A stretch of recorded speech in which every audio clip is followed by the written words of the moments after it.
If you want to change the world, start off by making your bed. If you make your bed every morning, you will have accomplished the first task of the day. It will give you a small sense of pride, and it will encourage you to do another task, and another, and another.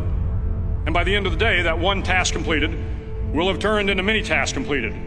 Making your bed will also reinforce the fact that the little things in life matter. If you can't do the little things right, you'll never be able to do the big things right. And if by chance you have a miserable day, you will come home to a bed that is made, that you made. And a made bed gives you encouragement that tomorrow will be better. To pass SEAL training, there are a series of long swims that must be completed. One is the night swim. Before the swim, the instructors joyfully brief the students on all the species of sharks that inhabit the waters off San Clemente. They assure you, however, that no student has ever been eaten by a shark, at least not that they can remember. But you are also taught that if a shark begins to circle your position, stand your ground. Do not swim away. Do not act afraid. And if the shark, hungry for a midnight snack, darts towards you, then summons up all your strength and punch him in the snout, and he will turn and swim away. There are a lot of sharks in the world. If you hope to complete the swim, you will have to deal with them. So if you want to change the world, don't back down from the sharks. Over a few weeks of difficult training, my SEAL class, which started with 150 men, was down to just 42. There were now 6 boat crews of 7 men each. I was in the boat with the tall guys, but the best boat crew we had was made up of the little guys, the Munchkin crew, we called them. No one was over 5'5".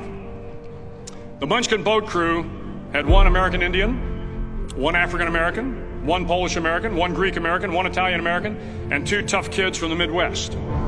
They out-paddled, outran, and outswam all the other boat crews. The big men in the other boat crews would always make good-natured fun of the tiny little flippers the Munchkins put on their tiny little feet prior to every swim. But somehow these little guys from every corner of the nation and the world always had the last laugh, swimming faster than everyone and reaching the shore long before the rest of us. SEAL training was a great equalizer. Nothing mattered but your will to succeed, not your color, not your ethnic background, not your education, not your social status. If you want to change the world, measure a person by the size of their heart, not by the size of their flippers. The 9th week of training is referred to as Hell Week. It is 6 days of no sleep, constant physical and mental harassment, and 1 special day at the Mud Flats.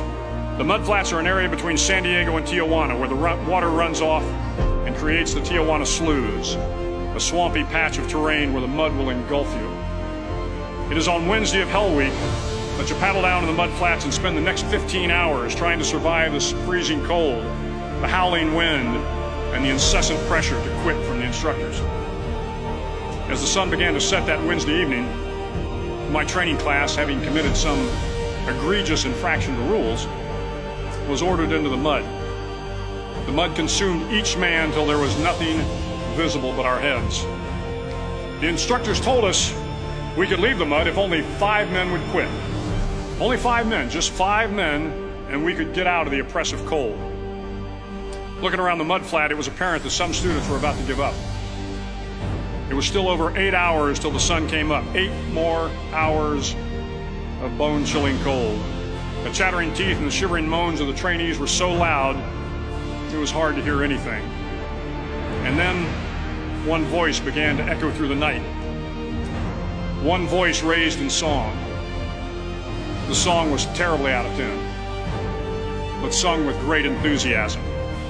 One voice became 2, and 2 became 3, and before long, everyone in the class was singing. The instructors threatened us with more time in the mud if we kept up the singing, but the singing persisted, and somehow the mud seemed a little warmer, and the wind a little tamer, and the dawn not so far away. If I have learned anything in my time traveling the world, it is the power of hope. The power of one person, a Washington, a Lincoln, King, Mandela, and even a young girl from Pakistan, Malala. One person can change the world by giving people hope. So if you want to change the world, start each day with a task completed. Find someone to help you through life. Respect everyone. Know that life is not fair and that you will fail often. But if you take some risks, step up when the times are the toughest, face down the bullies, lift up the downtrodden, and never ever give up.